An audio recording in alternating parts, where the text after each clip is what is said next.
ते काही दिवस इथे जीवन जगतात आणि त्यांचा मृत्यू होतो. माहिती आहे सगळ्यांना? हा. मग असे अनेक लोक मृत्यू झालेत की नाही, पण त्या सगळ्यांची आपण अशी थाटामध्ये जयंती साजरी करतो का? नाही करत. ज्यांची करतो ते महामानव आहेत, महापुरुष आहेत. त्यापैकी एक आहेत डॉक्टर बाबासाहेब आंबेडकर. आपण सकाळपासून आलोय उत्साहाने त्यांची जयंती साजरी करायला आलोय की नाही. मग त्यांच्याविषयी बऱ्याच गोष्टी आपण ऐकल्या. का बरं ऐकतो आपण या गोष्टी? कशासाठी असतो आपला हा एवढा मोठा कार्यक्रम? आम्ही सगळेजण आलो, कार्यक्रमासाठी आलो. आपल्या शाळेला सुट्टी आहे तरी पण आपण सगळे जमलो. का बरं? तर त्यांचं जे कार्य आहे आणि त्यांचे जे विचार आहे ते आपल्याला समजून घ्यायचे. काय करायचंय? आणि आपल्यालाही तसं वागायचंय. आता रमाईताईंनी इतकं छान गाणं म्हटलं, सरांनी पण खूप छान गाणं म्हटलं. त्या गाण्यातून पण आपल्याला बोध घ्यायचा होता, आहे की नाही? आपल्याला समजून घ्यायचे त्यांचे विचार आणि आपल्या जीवनामध्ये ते आणले पाहिजे. म्हणजे काय? आता तुम्ही सगळे विद्यार्थी आहात, तुम्हाला सगळ्या सोयी मिळतात, पण बाबासाहेबांना मिळत होत्या का? बाबासाहेबांना असं काहीही मिळत नव्हतं. तेव्हा शिकणं कठीण होतं. त्यांना जायचं होतं शाळेत, शिकायचं होतं. तुम्हाला शिकायचंय का? तुम्हाला कोणी त्रास देतं का शाळेत यायला? तुम्हाला कोणी म्हणतं की तू वर्गाच्या बाहेरच बस, आत यायचं नाही, तू पाणी प्यायचं नाही, असं कोणी म्हटलं का? नाही. पण त्यांना अशी वेळ होती त्यांच्यावर, त्यांना शाळेत येणं कठीण होतं, तरी पण ते आले. का बरं आले? त्यांच्यामध्ये खूप जिद्द होती. त्यांच्यामध्ये खूप जिद्द होती. इतका त्रास त्यांनी सहन केला आणि खूप कठीण परिस्थितीमध्ये त्यांनी शिक्षण मिळवलं. मग तुम्हाला चांगली परिस्थिती आहे की नाही? आहे ना? हा. मग तुम्ही सुद्धा तसंच त्यांच्याकडून प्रेरणा काय घ्यायची आहे की खूप शिकायचं, खूप अभ्यास करायचा. त्यांनी इतक्या कठीण परिस्थितीत केला. आपल्याला तर त्यापेक्षा खूप चांगली परिस्थिती आहे. आपल्याकडे मार्गदर्शन करायला अनेक लोक आहेत. काही अडचण आली तर सांगायला मार्गदर्शन करणारे आई वडील आहेत, शिक्षक आहेत. आणि आता तर तो मोबाईल आहे, तुम्हाला पाहता येतं ना त्याच्यात. अडचण आली की प्रश्नाचं उत्तर मोबाईल पण सांगतो का? हा. बरं, बघा आता बाबासाहेबांच्या जीवनामध्ये पण काही लोक आले. जसं पाटोळकर सरांनी सांगितलं, त्यांच्या जीवनामध्ये त्यांना मदत करणारे अनेक लोक जे आहेत. त्यांचे चौथीचे गुरुजी, नंतर राजर्षी शाहू महाराज, बडोद्याचे संस्थान सयाजीराव गायकवाड, यांनी सगळ्यांनी त्यांना मदत केली. तसंच आता मी ऐका, गोष्ट सांगू का? बरं, तुम्ही शांत राहा आणि ऐका. मग त्यातून काय शिकता येतं बघू आपण. बघा, एक माणूस होता, तर त्याला परीस शोधायचा होता. परीस. परीस काय असतं? परीस हा एक काल्पनिक दगड आहे. म्हणजे खरोखर आहे की नाही ते कुणी पाहिलेलं नाही, म्हणून त्याला म्हणायचं काल्पनिक. परीस हा एक असा दगड आहे की ज्याच्यामुळे लोखंडाचं सोनं होतं. म्हणजे काय? मला समजा तो दगड सापडला आणि मी तो लोखंडाच्या वस्तूला लावला, तर ती वस्तू कशी होणार? मोठ्याने सांगा, कशाची होणार? सोन्याची. असा परीस त्याला हवा होता एका माणसाला. मग त्याने काय केलं? गळ्यामध्ये लोखंडाची अशी जाड चैन घातली आणि तो निघाला रस्त्याने. आणि जो दगड सापडला तो दगड तो घ्यायचा आणि आपल्या त्या गळ्यातल्या चैनला तो लावून पाहायचा, फेकून द्यायचा. दुसरा घ्यायचा, गळ्यातल्या चैनला लावायचा, फेकून द्यायचा. असं त्याचा दिनक्रम सुरू झाला. एक दिवस झाला, दुसरा झाला, तिसरा झाला, चौथा झाला. अनेक आठवडे झाले, अनेक महिने आणि वर्ष गेली.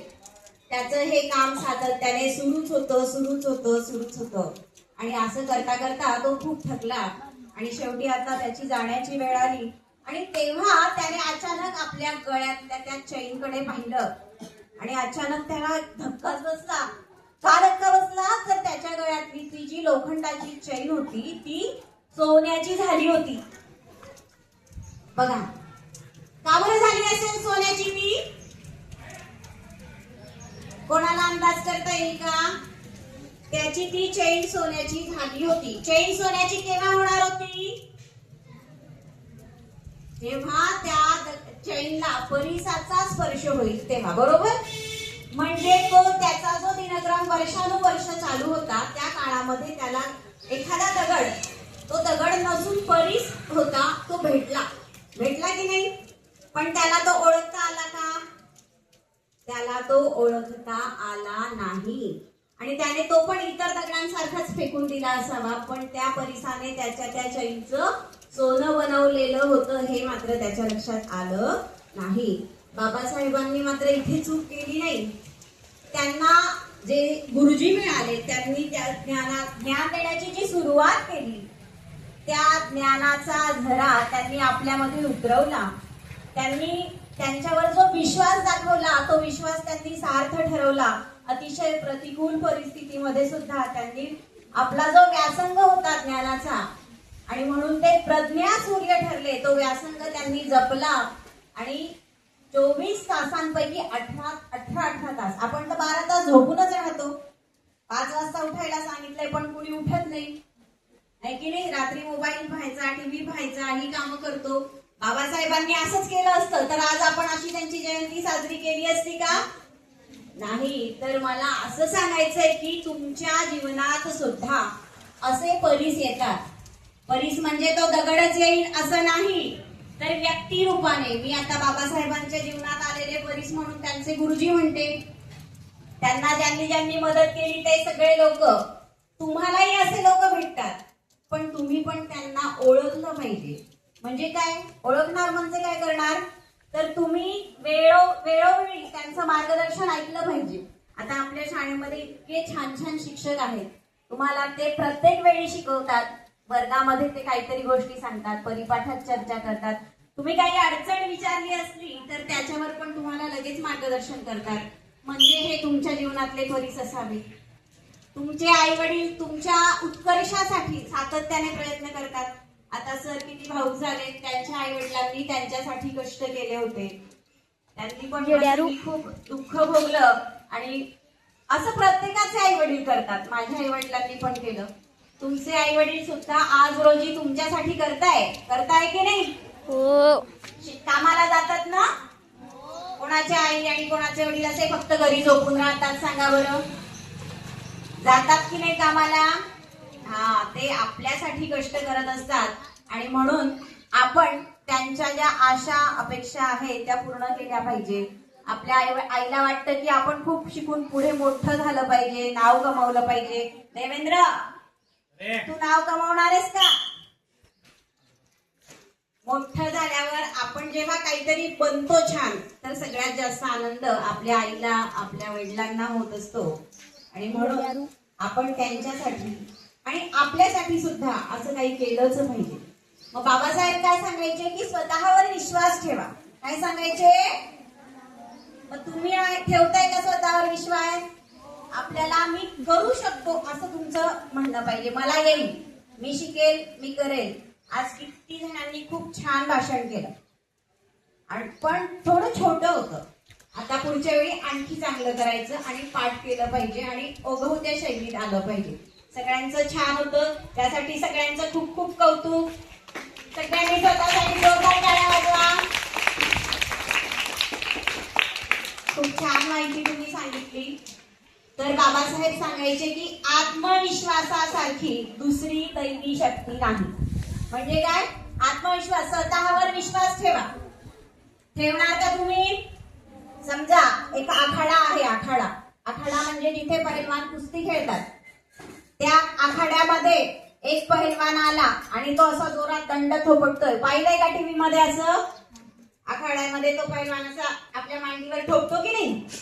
म्हणजे त्याला दंड थोपटणं, इथे थोपटतो, त्याला म्हणतात दंड थोपटणं.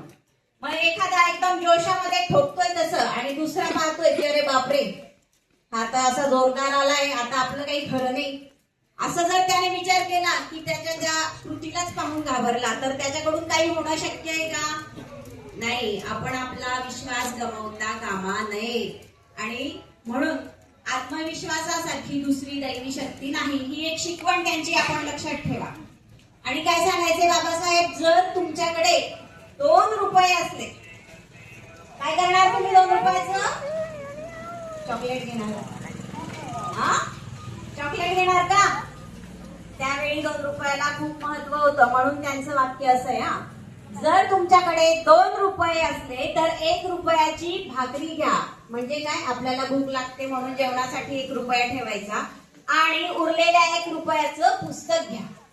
काय सांगायचे? 1 रुपयाची भाकरी घ्या आणि 1 रुपयाचं पुस्तक घ्या. का बरं? भाकरी आपल्या पोटासाठी गरजेची आहे आणि बुद्धीसाठी पुस्तक. आणि म्हणून आपल्याकडे पण पुस्तकं असतात. खूप वाचा, खूप शिका आणि बाबासाहेबांसारखं मोठं होण्याचा प्रयत्न करा. करणार का सगळे? आणि आजच्या दिवशी आपण हा जो संकल्प करणार, म्हणा सगळ्यांनी, आम्ही सुद्धा बाबासाहेबांप्रमाणे खूप अभ्यास करणार. आता हे जे ठरवलं याला म्हणतात संकल्प. केला ना तुम्ही संकल्प? मग अभ्यास जास्त करावा लागेल. आणि आपण हा जो संकल्प केलाय ह्यालाच म्हणू आपण बाबासाहेबांसाठीची आदरांजली.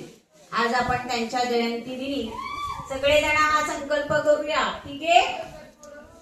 हा, चालेल. एवढे